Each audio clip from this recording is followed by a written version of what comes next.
Beast here, and welcome back to Sprocket. It seems the trend for Sprocket in the last week or so has been, how fast can we go in the game? Now today, I decided to take a day off for recording and posting, and I went out with my family and we had a great time. We come home, and I check YouTube, and Ash had put out a video talking about this very subject, and how YouTube had suggested to him all these videos, like fastest tank in Sprocket. And the same thing's been happening to me the last couple of days. Now, I really hadn't taken much interest in it until Ash posted that video. I'm like, you know what, maybe I will give this a try. I'll jump on the bandwagon. Let's see what I can do. So I spent a couple hours on this. Way more time than I'm willing to admit. And originally I started with something more conventional, regular suspension, like 3 suspension wheels, 2 or 3 return rollers, just very conventional but turretless look. And the vehicle worked and it was fast for a tank, but it wasn't this fastest tank in Sprocket design. In fact, I got to the point where I was going 127 kilometers an hour, and I could not break that barrier. And it was driving me insane. Now, in order to do this, though, there's a couple of things you need to know. First, number 1, make your sprocket, whether it is front or rear mounted, make it as big as humanly possible. For some reason, it gets way more traction than any other wheel or whatever for your vehicle. So make a big, giant sprocket. Your suspension, make as small as possible. Minimize it as much as you possibly can. I have a single wheel as small as I can get it. Same thing with your return roller, mostly for saving weight. Your idler, make it large. You don't have to make it as big as your sprocket, but still make it large, and then make it thin for, once again, weight savings. Tracks, make them as thin and as narrow as possible, but make your track lengths long. If you make them tiny and there's like a million of them, for some reason it's a little bit slower. I don't know why. Next is your engine. You want as big and powerful an engine as possible. So I have a 12-cylinder, 5-liter cylinders, and I maxed out RPMs, because honestly, your RPMs don't matter because you're going to burn out your engine. As soon as you realize that your engine is expendable, you can go as fast as you want in this damn game. And last but not least, in order to do that, my transmission, I have a single gear ratio of 4. And that is it. So I had tried multiple gears at first, like, 3 to 5 gears, trying to get the engine to not burn out and try and get as much speed as possible in the process. And it wasn't working. It was such a pain in the ass. And I would get to 127 kilometers an hour and it would just stop. It was just terrible. And then finally, I just brought it down to 1 gear, and I was testing 1 gear, but originally it was at a ratio of like 1 or 2, and I was getting acceleration, but I'm like, I don't know, so I moved it up. Once I got it to 4, wow, this thing was amazing. And like I said, the engine just burns out in the process. 5 is too high of a ratio.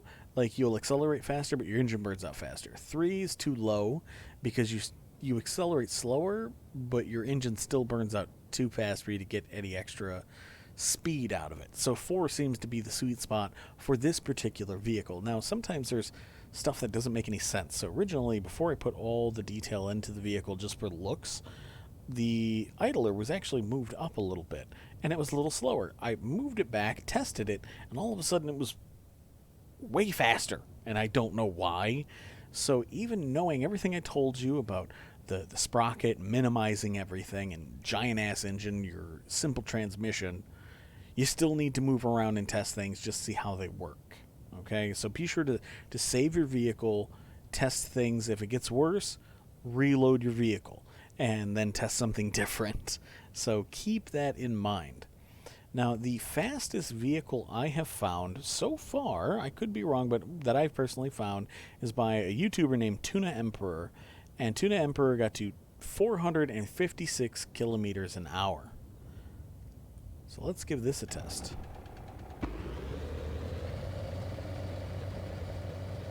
2, 3, 400. 400 and... Oh, 482! That is a new record for me. Oh, my last run was 276. 476. 482 kilometers an hour. That is about 302, 303 miles an hour. Oh, this thing's ridiculous, but it burns out the engine. But I don't care, because it is a quarter-mile dragster. As soon as you realize that this thing is just one use, your quarter mile's done, throw it away, then you're going to be able to achieve the speeds you want. And that's all this thing is. Now, I learned a lot about transmissions in the process. You definitely want to toy with them a lot when, like, building a traditional tank, not just a drag racer. Somebody in my comments had asked me, like, how do I stop getting my engine from burning out? And I'm like, well, you know, watch your gears and your RPMs together, and, you know, figure out how to, you know, adjust each one until they're not in the red. And somebody actually told me that if you press V, you have exactly that right here. So you can see everything change. Now it's going to go too high for this, and then the vehicle is going to burn out before you really get more information. God, I can't get over that. Will I do it again? Oh, it didn't even get to 480 that time. It was like 478. But yeah, so if you use V, you can actually watch your gear. So if you're having trouble like switching gears, you can. It's a little easier to find out which gears they are, and you can adjust for, you know, getting the gears a little closer so that they'll actually change gears better. But yeah, what an experience this was, man. I mean, it's the most useless thing in the game. Like, there's no reason for this, but it's still fun. I want to make sure I save that before I screw up and lose it. So yeah, this was something, man. This ugly little bastard is fast. Well, my docket is pretty empty, other than I'm going to go through all the various scenarios next. But if you guys have any suggestions for vehicles in the future, please let me know in the comments down below. There's been a couple that I thought about doing, but I don't know if I can. Like somebody mentioned the A7V, which is the German World War I tank, but I can't do the shape of that thing yet. And I've done quite a few World War I tanks now, so I would kind of like to move on to something else. But if you guys do have suggestions, I would love to hear them. I read through all your comments. But if you guys enjoyed, please hit the like button, and I'll see you guys next time. Oh, and a last little addendum. So, you guys saw this went 480, what was that, 482 kilometers an hour? Please, somebody beat that record. Because currently, I think that's the fastest anybody's gone. So, and it's recorded. So, come beat my record. I've got my arms up like, come at me, bro. See you guys later.